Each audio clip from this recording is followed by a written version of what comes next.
अत्याचार पे गुस्सा,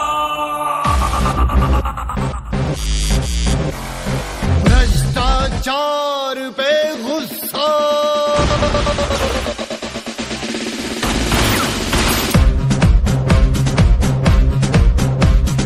शोषण पे है गुस्सा, प्रशासन पे है गुस्सा, बढ़ते जुल्म पे है गुस्सा,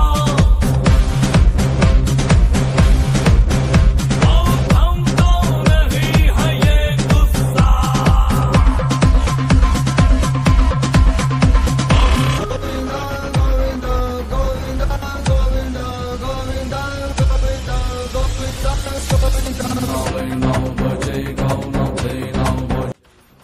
मीडिया, जी हाँ मीडिया, जिसे लोकतंत्र का चौथा और सबसे मजबूत खंभा कहा जाता है। मीडिया, जी हाँ वही मीडिया जो जनता को सच्चाई दिखाती है। जी हाँ मीडिया, वही मीडिया जो जनता के लिए, गरीबों के लिए, मजदूरों के लिए और बीमारों के लिए लड़ती है। लेकिन जब यही मीडिया बड़े बड़े उद्योगपतियों, नेताओं और राजाओं के लिए खबर बनाने लगे, जब यही मीडिया ग्राउंड पे ना जाके बड़े बड़े एसी वाले कमरे में बैठकर, न्यूज रूम में बैठकर खुद से ही न्यूज को गढ़ने लगे, तो समझ जाना हमारे देश का लोकतंत्र चीख चीख कर पुकार रहा है और चीख चीख कर कह रहा है, मुझे बचा लो, मुझे बचा लो, क्योंकि अब मैं खतरे में हूँ। हो गई है पीर पर्वत सी पिघलनी चाहिए, हो गई है पीर पर्वत सी पिघलनी चाहिए। इस हिमालय से कोई गंगा निकलनी चाहिए, इस हिमालय से कोई गंगा निकलनी चाहिए। नमस्कार, मेरा नाम है आदित्य गौरव और मैं बिहार से हूँ। जी हाँ वही बिहार जिसकी राजधानी पटना है। जी हाँ वही पटना जहाँ पीएमसीएच है। हाँ वही Patna medical college and hospital, जहाँ पे किसी पत्रकार को पत्रकारिता नहीं करने दिया जाता है और पत्रकारिता करते हैं तो उन पर लाठियाँ बरसाया जाता है। हाँ वही पीएमसीएच जिसके बारे में वहाँ की मौजूदा सरकार कहती है कि उन्होंने वहाँ वर्ल्ड क्लास की फैसिलिटी मुहैया करवाई है।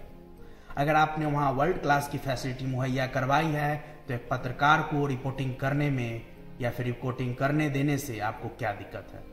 जी हाँ, मैं बात करने आया हूँ आज प्रशांत राय और उनकी पूरी टीम, जनता जंक्शन टीम के बारे में। ये खबर कुछ ही दिनों पहले की है। प्रशांत राय और उनकी टीम पीएमसीएच पहुँचते हैं। जब वो पीएमसीएच पहुँचते हैं तो वहाँ की स्थिति देखकर वो सोचते हैं क्यों ना यहाँ का एक रिपोर्टिंग किया जाए और हमारे जनता के बीच पहुँचाया जाए, क्योंकि उनकी जो न्यूज चैनल है वो किसी बड़े बड़े उद्योगपतियों या किसी नेताओं के पैसे से नहीं चलती। उनकी न्यूज चैनल जनता के द्वारा दिए गए चंद पैसों से चलती है। इस कारण से उन्होंने भी ठाना है, कहीं दूर दिल्ली या कहीं से जॉब छोड़कर बिहार आते हैं और बिहार आकर के जनता को सच्चाई दिखाते हैं।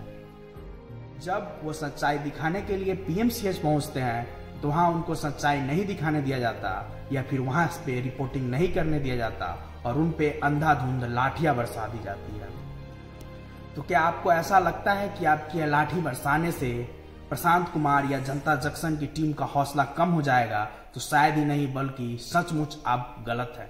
क्योंकि अगर आपने लाठियां बरसाई हैं और आप ये सोच रहे हैं कि उनकी टीम अब पीछे हट जाएगी, तो आप बिल्कुल गलत सोच रहे हैं। क्योंकि आपकी हर एक लाठी का जवाब एक ऐसा सवाल बनकर उभरेगा जिसे आप कई सालों से दफन करने की कोशिश कर रहे हैं।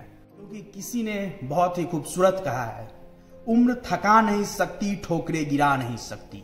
उम्र थका नहीं सकती, ठोकरे गिरा नहीं सकती। अगर जीतने की जिद दिल में हो तो परिस्थितियां भी आपको हरा नहीं सकती। ठीक उसी तरह जीतने की जिद और सच्चाई दिखाने की जिद लेकर प्रशांत कुमार और उनकी टीम अगर बिहार लौटे हैं अपने जॉब को पीछे छोड़कर, तो उन्हें कोई हरा नहीं सकती और न ही कोई उन्हें पीछे धकेल सकती है और न ही गिरा सकती है। अच्छा चलिए, मुझे आप एक बात बताइए, आखिर ऐसा क्या है जो आप पीएमसीएच के अंदर एक पत्रकार को न जाने दिए? कहीं ऐसा तो नहीं जो आप बड़े बड़े बातें, बड़े बड़े चीजें या फिर वर्ल्ड क्लास हॉस्पिटल होने की बातें कहते हैं पीएमसीएच के बारे में, वो सिर्फ एक कागज पे हो? अंदर जाने पे ये सारी बातें फिसड्डी साबित हो जाती और जुमला साबित हो जाती। या कहीं ऐसा तो नहीं जो आप कहते हैं हजारों बेड पीएमसीएच में लगे हैं, अंदर जाने पे ऐसा मालूम पड़ता है कि बेड तो वहां पे है ही नहीं, मरीज जमीन पे और फर्श पे ऐसे ही सोए हुए हैं।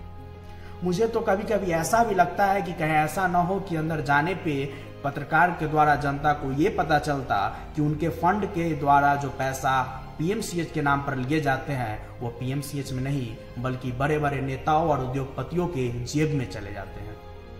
अगर ऐसा है तो मैं आपको बता दूं कि आप जो काम कर रहे हैं वो काफी ही गलत और काफी दर्दनाक है। अगर सच में पीएमसीएच या स्वास्थ्य पे आपकी नजर होती तो आज बिहार स्वास्थ्य में इतने पीछे खड़ा ना होता। आज अन्य राज्यों में या फिर अन्य राज्यों के बच्चा जब एमबीबीएस करने के लिए नीट का परीक्षा देता है तो उसका कट ऑफ कहीं नीचे होता है, जबकि बिहार का बच्चा 520, 530 और न जाने 540 भी ला करके अपना दाखिला सरकारी कॉलेज में नहीं ले पाता। क्या आपको पता है इसके बाद उनको कितना दुख या कितना दर्द होता है? अगर आप सच में स्वास्थ्य के प्रति सचेत हैं, यदि आप सच में शिक्षा के प्रति सचेत हैं, तो अब समय है कि आप कुछ ऐसा करें, आप कुछ ऐसा दिखाएं जिससे आप एक ऐसी स्वास्थ्य व्यवस्था बनाकर तैयार करें जिसे पूरे भारत ही नहीं बल्कि पूरे विश्व में एक मजबूत स्वास्थ्य व्यवस्था के तौर पर आंका जाए। वैसे अब तक तो कोई ऐसा आपने काम किया नहीं है जिसके लिए मैं आपको धन्यवाद करूं, परंतु मैं धन्यवाद करूंगा प्रशांत राय का और जनता जंक्शन टीम का जिसने हिम्मत दिखाई। और हाँ, एक सवाल छोड़कर जा रहा हूं आपके पास। ये सवाल गौर से सुनिएगा। सवाल मामूली है परंतु इस सवाल में काफी सच्चाई है। आखिर ऐसा क्या है जो आपने उन पे लाठी बरसाई? तब तक के लिए जय बिहार, जय भारत, जय हिंद। अब तक धीरज मांगा था प्रभु, अब धीरज मत देना, अब धीरज मत देना। सहते जाए, सहते जाए, सहते जाए, ऐसा बल भी मत दे।